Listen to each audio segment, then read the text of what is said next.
All right, this is Rogers Communication Q3 2020 earnings call summary, and let's get right into it. Rogers Communication, telecom utility in Canada, has not moved around much at all. It's been a long time holding for us. Hasn't lost anything, hasn't really made us anything. Does pay a decent dividend, and we've collected that dividend now for, I think, something like 3 years. I'm not sure, but it's definitely been a long-term holding for us. Pretty happy about it.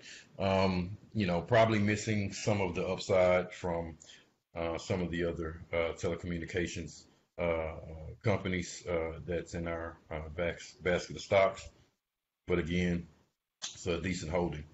What I really like about this company compared to some of the other telecoms is that they own sports teams, namely the Canadian sports teams. So Toronto Blue Jays, Toronto Raptors, and I forget the name of the hockey team that they own. This quarter was a fairly decent quarter. Their subscriber growth was something like 55%, which is crazy. So they're adding more customers to their client base. This is also a record quarter of losing customers, meaning that they lost uh, the least, or they, how do I say this? They didn't lose very many customers. How about that? But it's record breaking though, right? So out of all the quarters and years, this particular quarter, they lost the least amount of customers. So that's really good to hear. Cable and TV, which is something that um, I've never really been a fan of. They grew that pretty significantly in terms of both revenue and new subscribers. The only part of the business that did not grow this quarter is the sports, and of course, that's due to COVID.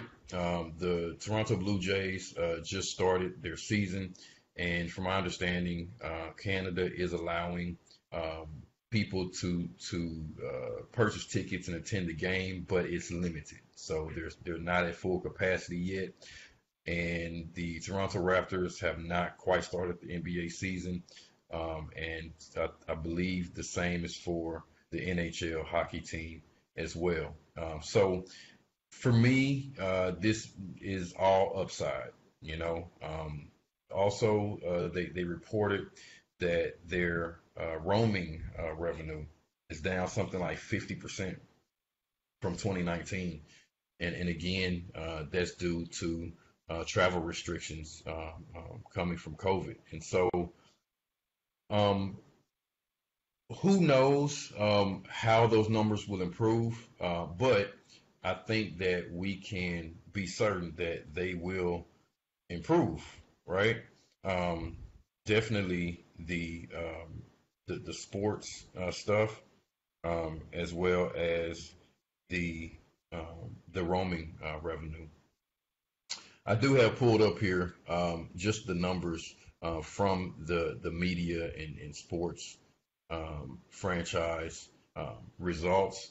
As you can see, mainly the way they book the revenue for this particular business is in ad revenue, because that's where the majority of the money comes from when you own a sports team, are those advertising dollars, and advertisers are less likely to purchase advertising space for a game that is not being watched, or it's not happening. Also, I think it's something to be said about ticket sales too. I'm honestly not sure, really what the the difference is, but you can see here, compared to 2020, um, the revenue is down, or the profit rather is down something like 63%. So that's a big change. And we're talking about 2020. So if we were to go back and look at the comparison in 2019, I'm sure that number will be larger. And honestly, while I'm thinking about it, I do want to do that because I am curious to see um, what that number was in 2019. While I'm looking for this, I do want to mention too that there is a little bit of drama going on right now with the company. They have had multiple CEOs since the original owner of Rogers Communications passed away, and and his son, who is now running the show, is trying to get rid of yet another CEO. And as of right now, the wife of the deceased owner, as well as his siblings, are blocking his removal of the current CEO. So, um, on one hand, I can understand where this guy's coming from because, like I said before, the stock really hasn't done a whole lot as far as price appreciation, and that's what these executives are being graded on is stock appreciation.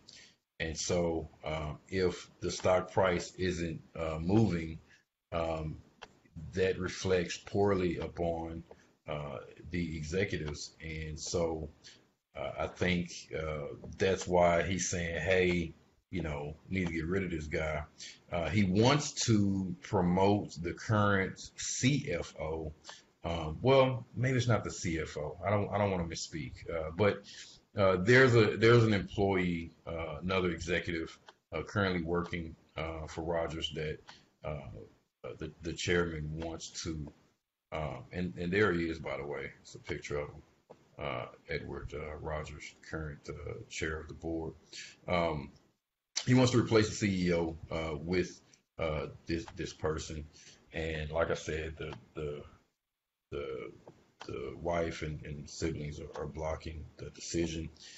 That doesn't bode well for relationships amongst not only the board but also um, the CEO as well. All right, so here we go. Let's take a look at this. Just straight up and down, look at revenue in 2019 for the sports media section, 2072, and we're looking at it now. Let's look at 9 months. We're at 14. So we're talking about $700,000 difference. And so I can imagine that we're going to see the numbers get back to something similar to what it was in 2019 at some point. At some point. Here in the U.S., a lot of NFL games are, or I should say, a lot of NFL stadiums are allowing fans to attend the games, and I believe they're at something like full capacity. Um, at least watching the games, it looks like they're at full capacity. And so I have to imagine that the same is going to hold true for Canada as well. I think they're a little slower than the U.S. at reopening.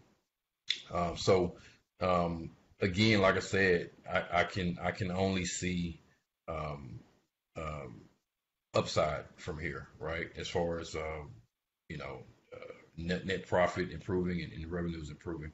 The CEO did say that they're expecting the sports and media section to improve by $500 million um, next quarter, next year. So what that means is that the numbers will improve, but they won't quite be what they were in 2019 is what they're projecting. If in fact the numbers do get back to those 2019 numbers, then of course it's going to completely surprise and shock everyone. Whether or not that happens, I don't know, but it looks like it did happen in the States. The other thing to discuss is they are in the process of purchasing a new company, Shaw Communications, which is actually a company in our basket of stocks, a company that I've followed for years.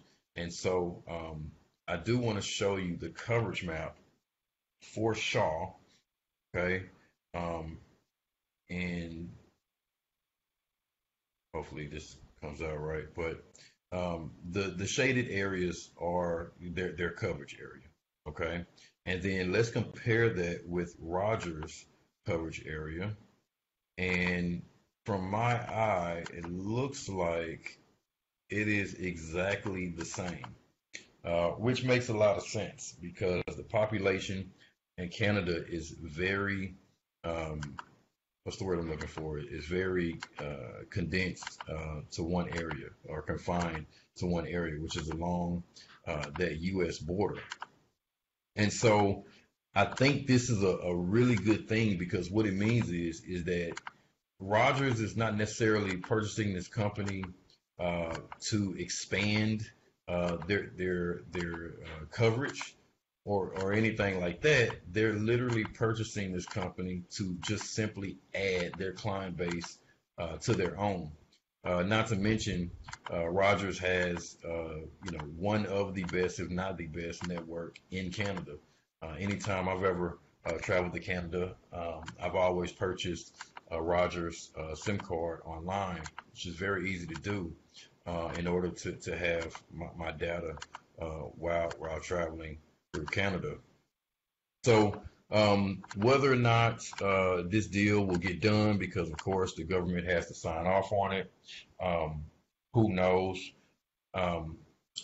Also, I thought about this before I started the video, and I did not queue it up. So let me do it now. Rogers Wire Shaw. I'm curious to see what happened with the price when they announced. And so we're looking at March 15th, okay? March 15th, 2021.